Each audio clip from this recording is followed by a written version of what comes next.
All right, I think I figured out the technical thing. Okay. Hi, guys. It's actually, I'm Michael Bikovsky, and I kind of want to discuss kind of a combination of trying, we're all wondering what's happening with our world. And by the way, I would like this to be interactive. I don't want, this is not a lecture. I'm kind of prompting some thoughts, and I'd love to hear yours back. So we're all kind of wondering about what's happening in this world. You know, there's lots of crazy things are happening. Obviously, the virus, but it's not just the virus, it's response to virus. It's, you know, it's it's the denial of science, you know, until virus actually beginning to bite us in the butt and killing people. It's denial of science in so many different ways. It's the insane president, and most recently, it's the distribution of the economic stimulus. So I'd like to kind of see if I can unite these topics and see what you guys think. Well, first of all, the economic stimulus. This year's deficit in the United States is $3.7 trillion.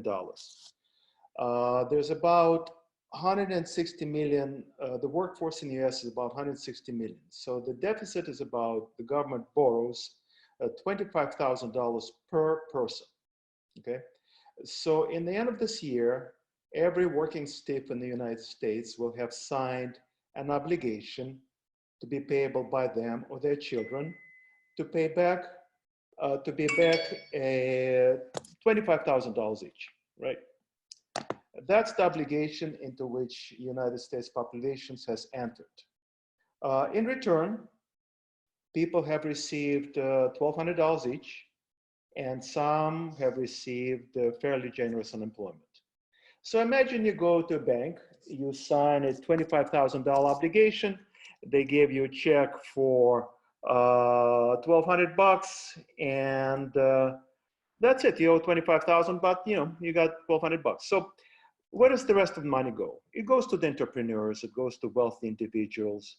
It goes, you know, people who really don't need. I have plenty of friends who have successful, booming companies that have received millions from the stimulus, right? And you know, they put in the bank. It's all very nice.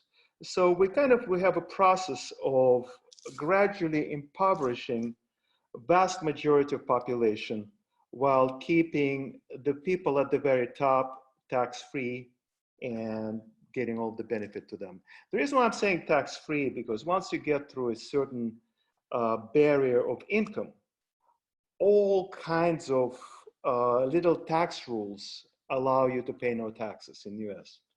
For example, leveraged depreciation of real estate holdings allows the vast majority of real estate companies to pay taxes. If you at any point in your life you sell your real estate and you buy another one, there is a rule that allows you tax-free exchange for a different property. If you die and your inheritors will get a step up in the basis. So not only that you have paid no taxes, people who inherit your wealth will pay no taxes either. So we have this system of, for largest companies, Apple pays about 2% of its income in taxes, Amazon pays nothing, et cetera, et cetera, et cetera. So we have a system where people at the very, very top of the economic thing pay nothing, and they get all of the benefits, and the working stiffs at the bottom, bottom half or bottom 70%, basically pay most of the taxes, at least in proportionality, and they have received almost no wage growth over the last 40 years. So what's going on? And yet we're getting votes, you know, the same population is voting for people who perpetuate the system. Why? Why is it that, we do have a semblance of democracy. It's obviously not a direct democracy, but we have a semblance of it. Why do we get that? Why do we have that system? Granted, maybe Trump won 47%, but 47% voted for him. 47% support his policies. No, not support his policies. 47% identify with him. So what is it? So I have come across, done a fair bit of studying. I was trying to understand the moral foundation of politics. There's been a lot of research, and the people don't vote for pocketbooks. People don't vote for themselves, really. People vote for morality. If people had cared profoundly about only themselves, you would never get a military you would never get a soldier to try to defend the country. You would never get a soldier trying to get themselves shot. As a matter of fact, in the United States, we have these nice middle-class kids growing up in suburbia, signing up to get themselves shot in the middle of the desert for the sake of community and the sake of morality. So I think understanding of morality, understand the foundation of moralities, is what would help us understand the current economic structure, what we're experiencing, and also the response to various things like pandemic, global warming, etc., etc. So, I mean, that's just too many things that are happening in the world, and especially in this country, that just don't make sense to a mind, to a brain that has been trained in the way of thinking of enlightenment. So what's missing? And I think what's missing is foundation of who we are in our approach, at least the Democratic Party approach to governing. The philosophy of Democratic Party is largely based on two moral principles: caring and fairness. But fairness in a very specific way. It's fairness of not letting the dominant group to take all of the resources. More like sharing, right? There are 6 foundational moral principles, and these are probably genetic. They can be found in any society, in any country. There's been tons of research done on that, on moral foundation of political process. And these 6 foundations are caring, care versus harm, fairness versus cheating, authority, because humans could not evolve into large groups without appreciation of authority. So authority versus subversion, loyalty to the group was basic foundational morality. Violation of loyalty to a group has always been one of the most violently punished transgressions. And liberty, in other words, to be dominated by an oppressor always provokes a rage or suppression. And the last one is sanctity. We evolved in the world of poisonous foods. So cleanness, cleaning your body, sanctity is also a foundation, a moral foundational principle. Now, the left, with their reasonable policies, with their ideas, are approaching only 2 of them: care versus harm, protection of the planet, protection of the weak, protection of the minorities, protection of the immigrants, fairness, which is, again, not letting the dominant group grab all of the resources. They're not too worried about proportionality so much. They have no interest in authority. For the left, authority is a negative. They're more into subversion. Loyalty is not a part of the foundational principle. Liberty is only understood in terms of freedom from hunger, freedom from need, access to opportunities. It's not understood in a larger way. It's not presented in a larger way. So left hand has only liberty potentially as a as a um, as a foundational principle, but not really, but not very strongly. And obviously zero vis-a-vis sanctity. That's why left has absolutely no interest in religion and connection to religiosity or other sanctifying process, right? Yeah, go ahead. Somebody spoke? Sorry, Michael. I just got let into the room. Sorry I interrupted. My mic was on loud. By mistake, it wasn't on mute. Okay. Oh, by the way, interrupt me at any time or put in your thoughts. So whereas the right wing has much broader foundation in moral, the way they present. I'm not saying I'm not talking about reality at all. I'm talking about presentation, on what foundation are they basing their wins? I mean, and I would say 40%, 47% for the, I don't really have, for this self-absorbed idiot who had bankrupted 4 different companies before he became president. The fact that 47% voted for him must tell you something, that we are missing some basic foundational thing. So right-wing foundation is much wider. Okay, there is a certain amount of care, but it's limited. Foundation of their care is there, but they care more about other things. The right wing cares about fairness, but not in terms of not having the dominant group grab all of the resources, but they care fairness about fairness is a foundation as it applies to proportionality. In other words, you should work, if you work more, you get more. A right wing loves authority. Authority is belonging, loyalty versus betrayal. A right wing, for example, Oliver North, it's back then, in the 80s, who was trading arms with Nicaragua. I mean, he was a criminal, but right wing absolutely loved his loyalty to the president.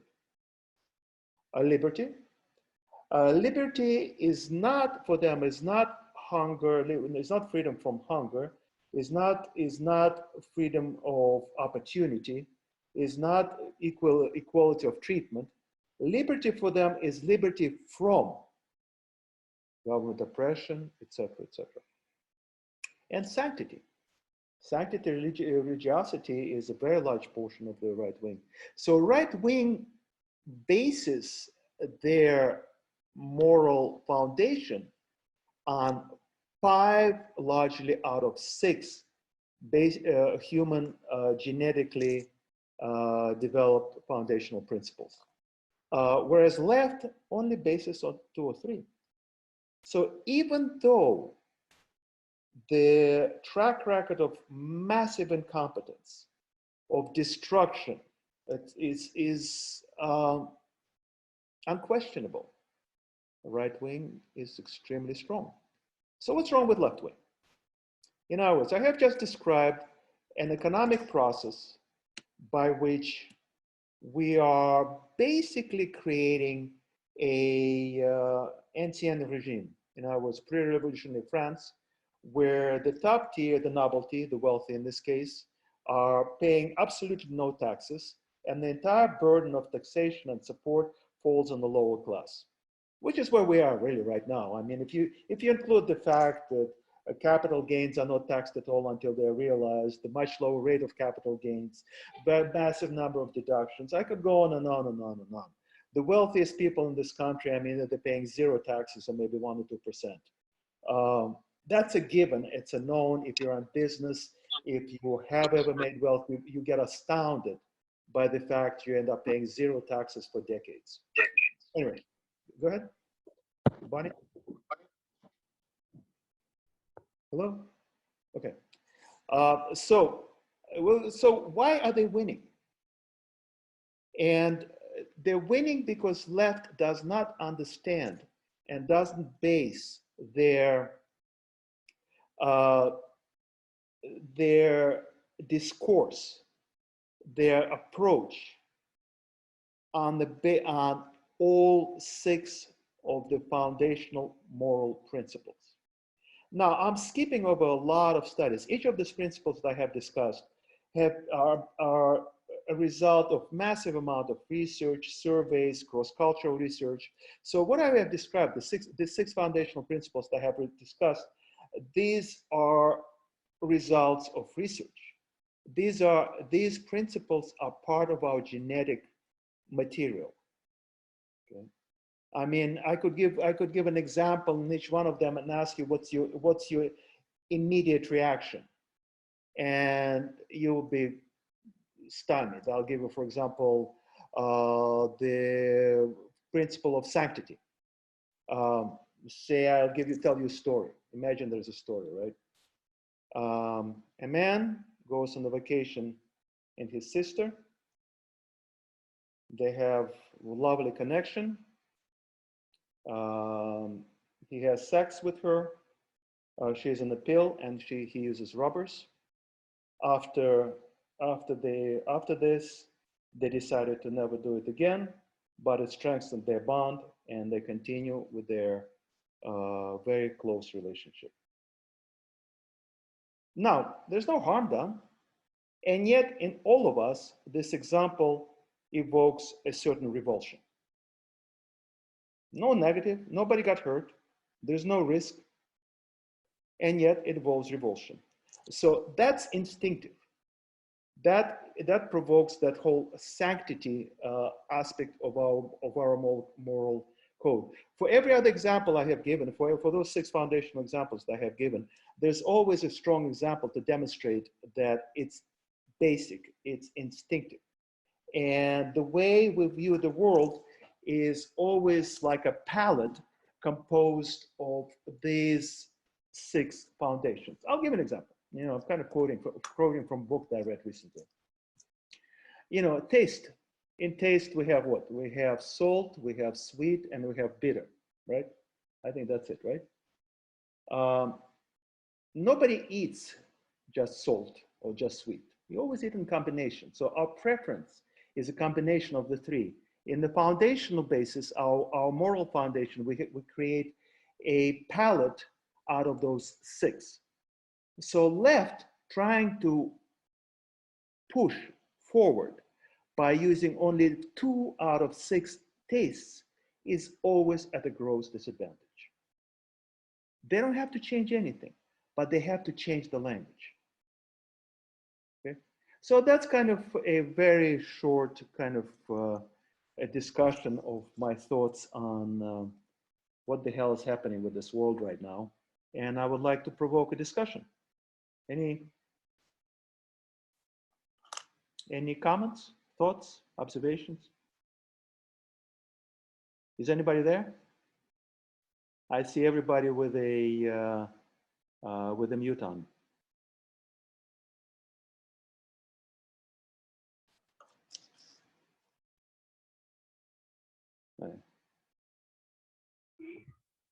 Okay.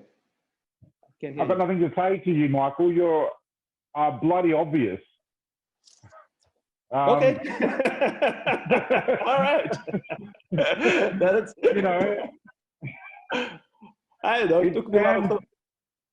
Yeah, it stands alone, and it's a battle around every government around the world, and we're seeing the right is coming out of a position of fear and starting to create a wave that's causing a domino effect in people's psyche, and thinking that, well, if everyone's nationalizing and becoming sovereign with their thoughts, we have to protect our own national interests. And it's not hard for them to beat the left when they're just playing on people's fears. It's been a very successful technique. Well, but why are they successful? In other words, yes, people do experience fear, of course, but people are also quite willing to sacrifice themselves. People have, in majority of situations, if you have a child in danger, a person on the street will jump and save them from under the car.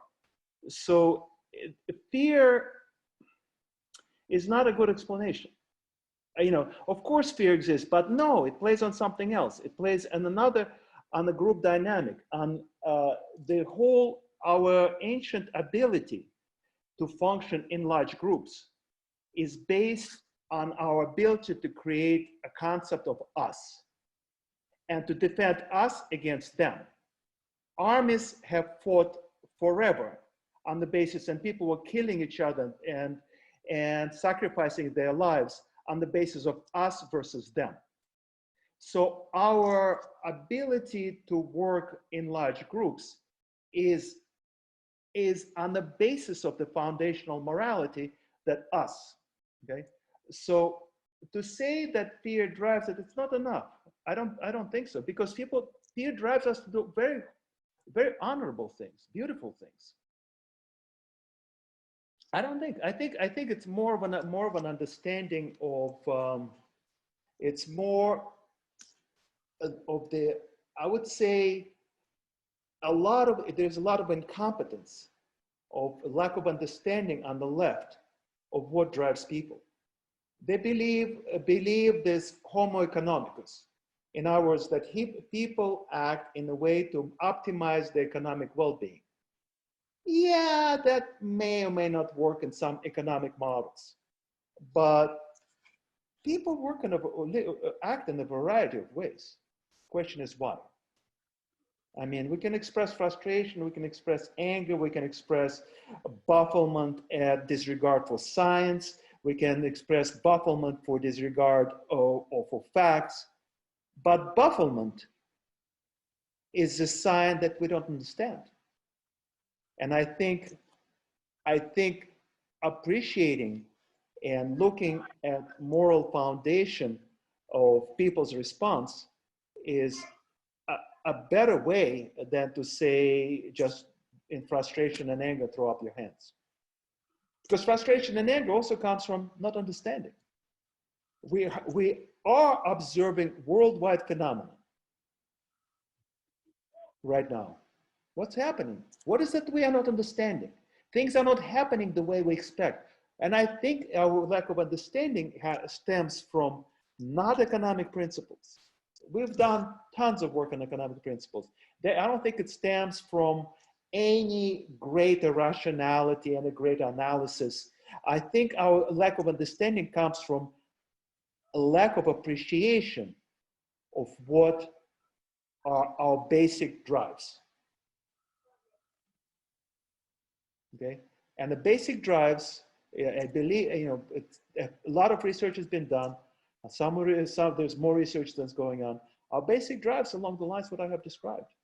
I think that makes more sense to me. It makes, otherwise sitting, I have experienced life up and down the food chain, at the very, I slept on the bridges and I've had everything else. I've seen a variety of things. The reaction, the population reaction, the political process within the framework of care, of equality, of opportunity. If you only stick to that framework, it makes no sense of what's happened. So when something doesn't make sense, okay, what is it that we don't understand?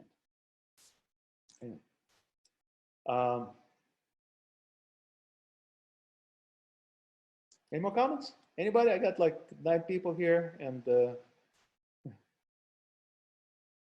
I don't know, is anybody listening? George, thoughts? You're the one with the video. Yeah, no, I'm prepared to engage, Michael. Senseless actions and bafflement are very easy explainers for the current situation to the learned scientific community.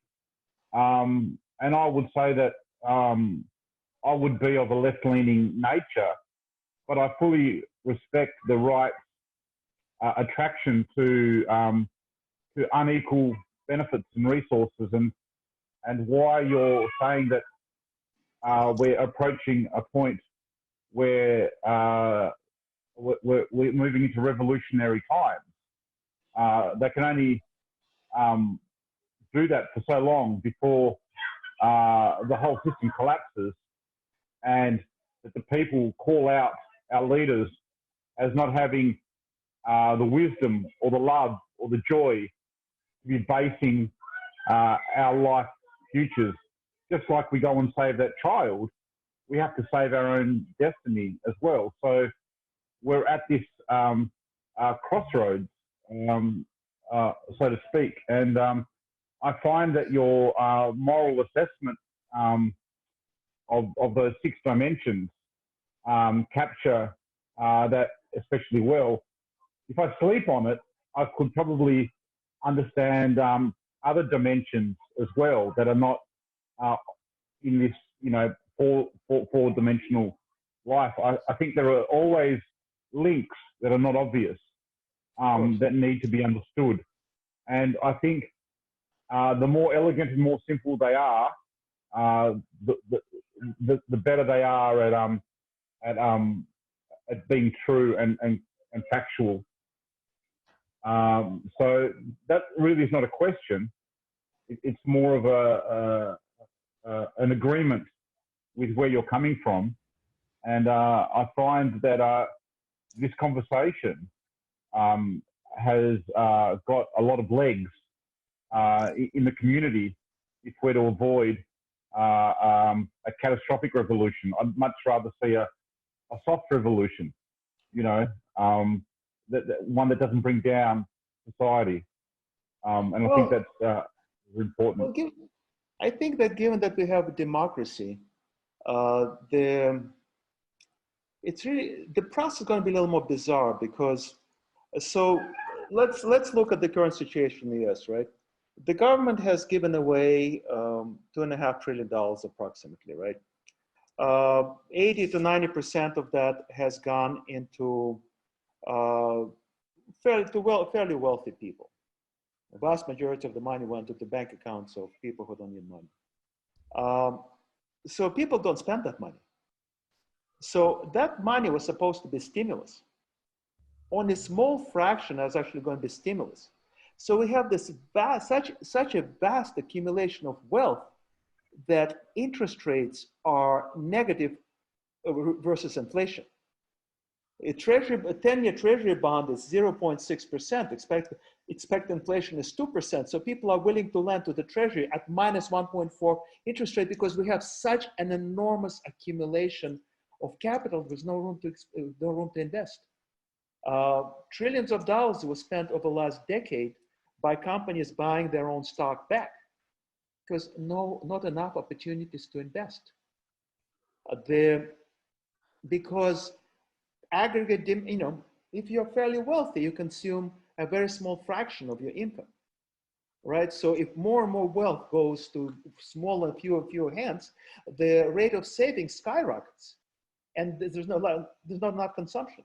So what I'm seeing right now is this bizarre bifurcation where it kind of would be hard to stimulate the economy, at least the way they're doing it right now, because they're giving money to the people who don't spend. Now, it's part of the mechanism, it's part of the discourse. Why? Why is that happening? I mean, say in the United States, instead of giving everybody $1,200, and they could have given everybody $25,000 and not giving the money to the companies. And what would have happened? Some companies would have gone bankrupt, more so than they would have now.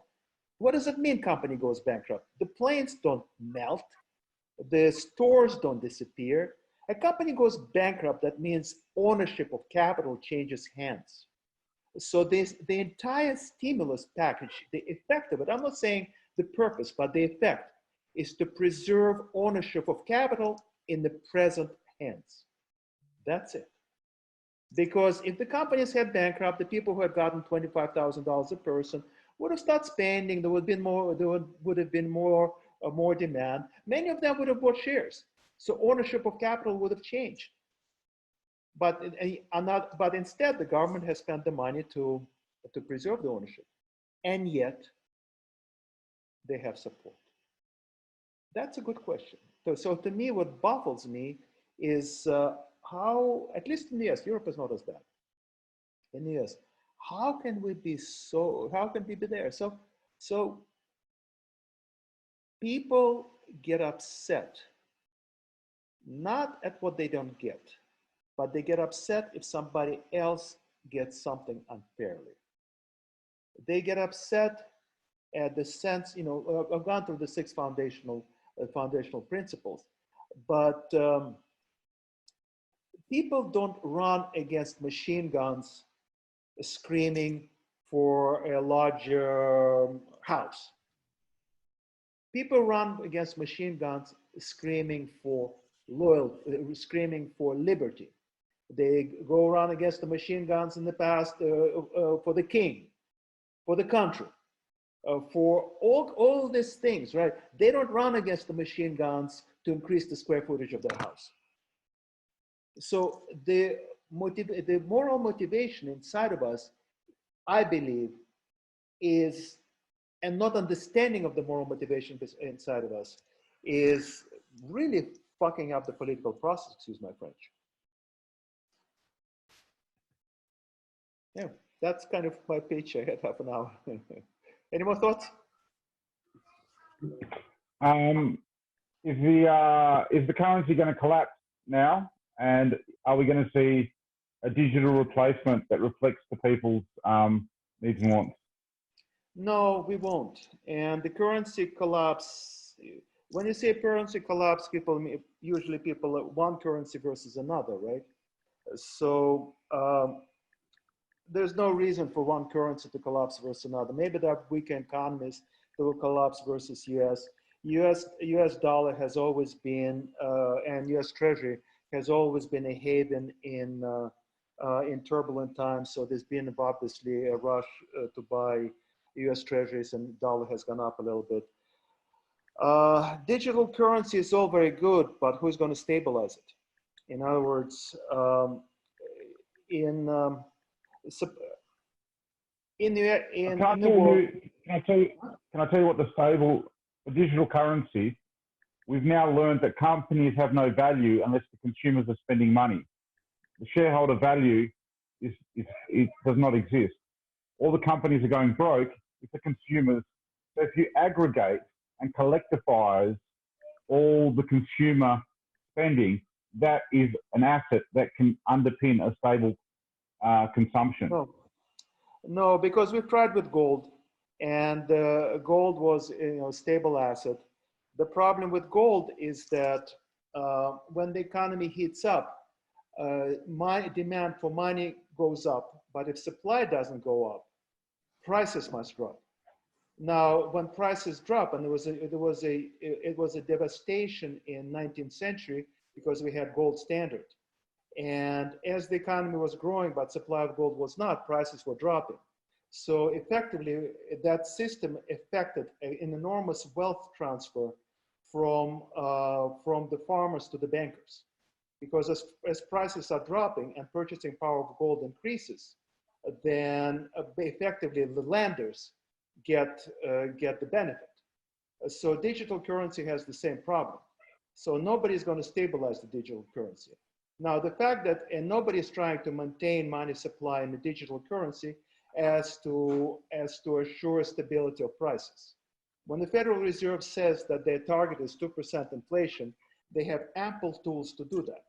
If there's a deflation, they're quite capable of printing unlimited amount of money. And if there's inflation, they have been and are quite willing to spend trillions of dollars to remove money from the circulation.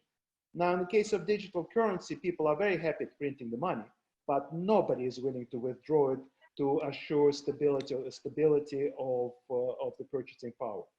So to say that digital currency is underpinned by GDP, if GDP drops, then prices collapse, which would lead to further drop. So effectively, gold standard created the Great Depression and created the fascism and the World War IIs. Gold standard and lack of understanding at that time of macroeconomic policy.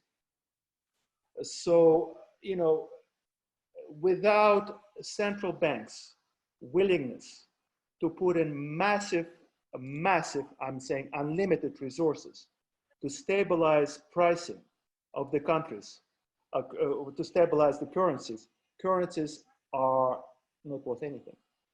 On both sides of the equation. In other words, if you have a limited supply of currency and velocity of money collapses, then you have deflation. Then you have deflationary spiral. Then you have Great Depression. Then you have fascism. One way we've managed to avoid those scenarios, and I'm seeing Laurence, the one way we can avoid those scenarios is one way we can avoid those scenarios is obviously we have learned. So right now, central banks over the last, 80 years, so central banks managed to maintain a more or less, at least in developed countries with strong central banks, managed to maintain a reasonable monetary policy. That is not to say our moron would not appoint an incompetent central banker and they start printing money and cause hyperinflation. Around the world, around developed world, that hasn't happened so much. So I believe that digital asset that represents a dollar is almost inevitable with some tracking ability, with some money laundering abilities. It will happen, but money supply of that digital asset would have to be controlled by an entity that cares about price stabilization. That's my read. You know, I'm not. You know, one of the things I've been doing here is in San Francisco. I've been hosting Silicon Valley Blockchain Society, and it's been a lot of talk of that nature. And no, digital currencies the way they are right now serve an extremely important role of allowing transactions that otherwise would be difficult given the central banking system. Transactions, you know, drug dealing, extortion, kidnapping, blackmail, all of these things are much better facilitated by digital currency. But as far as regular transactions, they're not very useful. Sorry, I'm a little sarcastic here.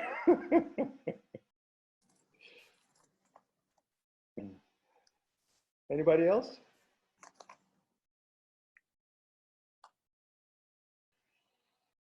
Let's see. Let's look at chat.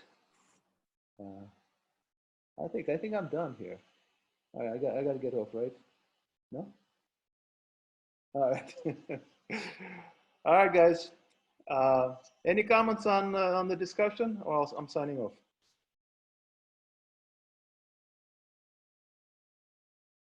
All right.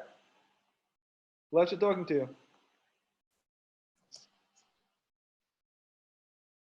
Let's see. I'm not sure how to sign off.